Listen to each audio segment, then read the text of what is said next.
Thank you, darling. It's interesting how the truth can sometimes seem might malleable, depending upon your point of view.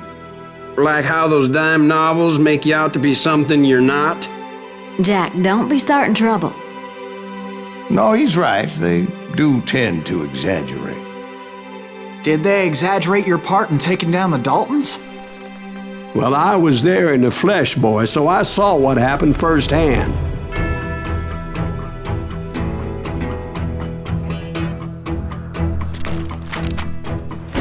Those Daltons were lawmen once, before they all went bad, robbing banks and trains clear across the territory. Until Coffeeville, of course. I was one of the citizens who took up arms that day. Fighting on the side of the right? I did my best, sir. We all did.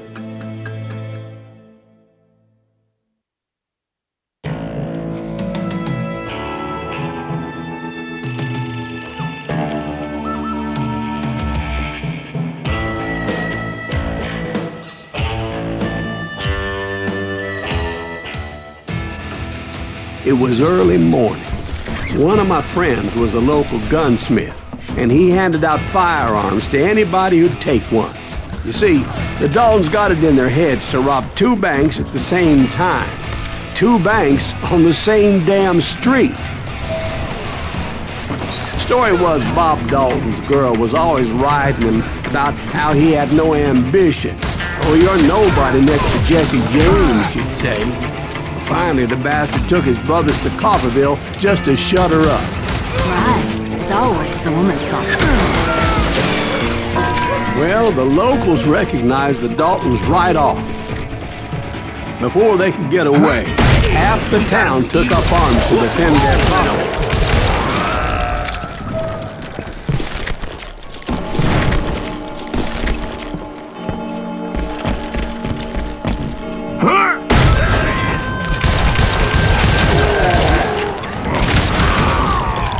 The brothers paid dearly for their stupidity, but everybody knows they had it coming. There's more to it than that.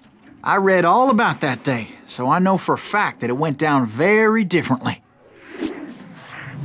First of all, it was high noon. A posse of U.S. deputy marshals were on the rooftop across the street. Get ready, boys. They're gonna make a move. The lawmen had been tracking the Daltons for months. Now they finally had them dead to rights. Among them was a bounty hunter feared by many a lawbreaker. The marshals tried to get the Daltons to surrender. They'll give up eventually. We just gotta deal with some bitches. This bounty hunter knew that the brothers were far too proud to ever lay down their guns.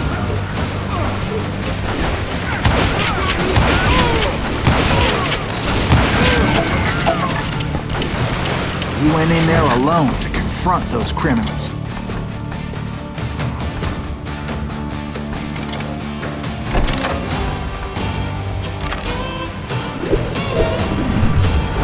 One of the marshals shouted, "Where are you going? Are you crazy?" Hey, where do you think you're going, dumbass? That rifle's mine. But he paid him no mind.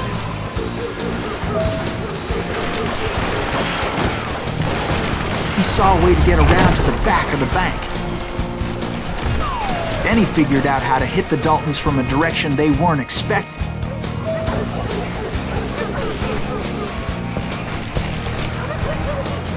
From above. Fortunately, a water tower was right there. A moment later, he was climbing up a steep ladder, laughing at danger as he did. It was brave men like him who risked their lives to tame this wild country.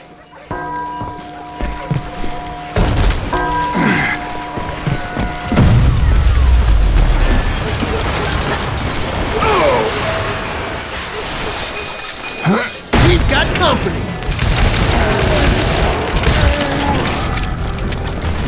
Heroic men like him, who did what other men couldn't or wouldn't to make this country free.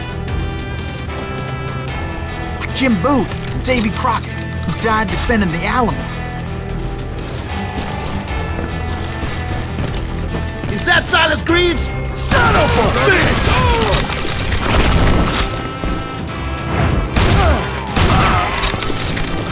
I really livered son of a bitch.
What the hell? Blam! Blam! He came away victorious, taking down those thieving Daltons.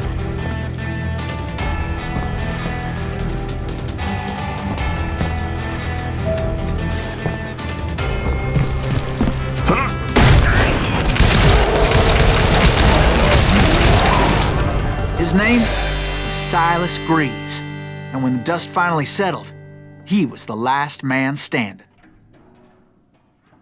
Sorry, kid, but that just wasn't the way it happened.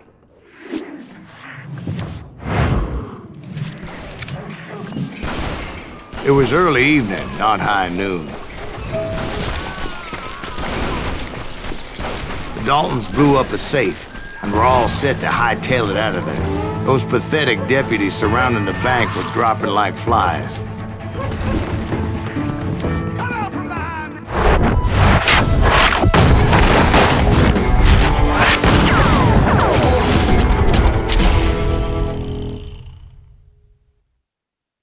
I had been tracking those jokers for months, waiting for them to do something reckless. And finally, they did. Those stupid bastards decided to rob 2 banks at the same time in the same town where everybody knew them. They still had friends in Coffeyville.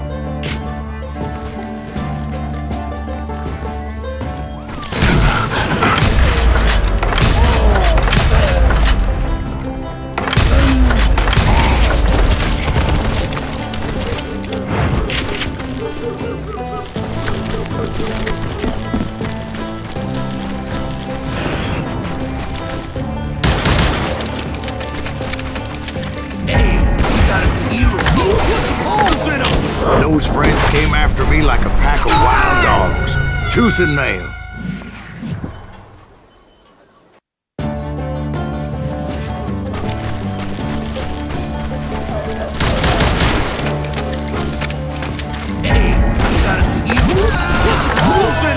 Those friends came after me like a pack of wild dogs, tooth and nail.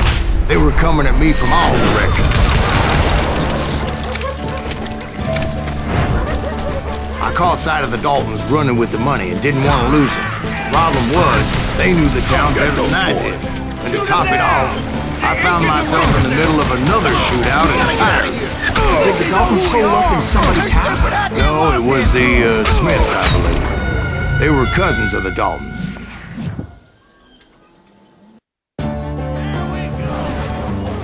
Did the Daltons hole up in somebody's house? No, it was the Smiths, I believe. They were cousins of the Daltons. And they were shooting at the Browns, who were shooting at the Daltons. Which wasn't any surprise, because those 2 families have been feuding forever. And since the Joneses are related to the Browns, they shot at the Smiths, pissing off the Heimhoffers, whose daughter recently married the Smith Bullets were flying every which way as all the old feuds in Kansas caught fire all at once. There was a hell of a lot of pissed off people in Coffeyville that day. But that's just the way life is sometimes. Shit happens.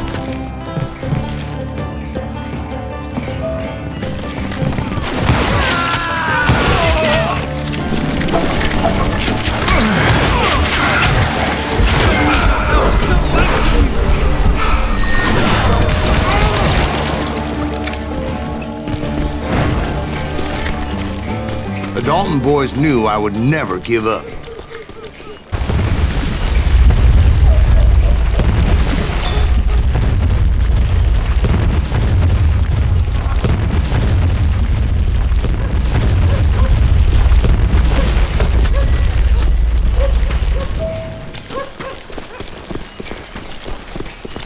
It was Emmett, the youngest, and he decided to stand his ground and face me down.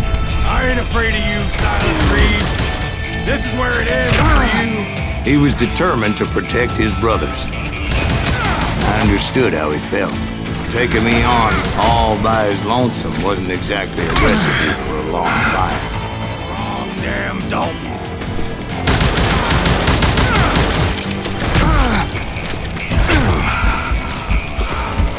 It's hog killing time.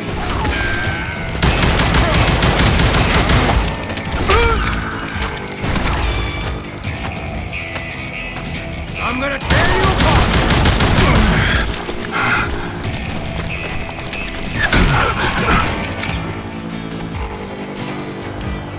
I'm gonna send you to the bone rush!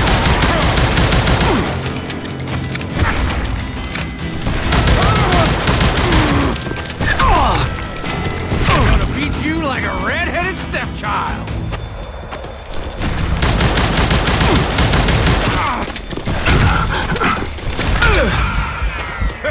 I'm gonna cut you in half!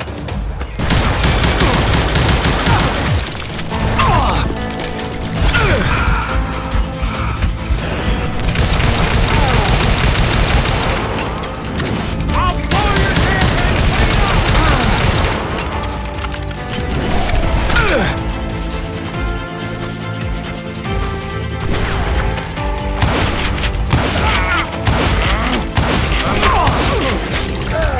But Emmett Dalton survived the robbery in Coffeyville.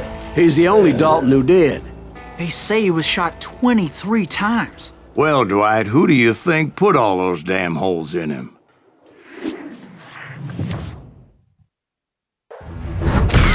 But I have to admit, that boy had grit.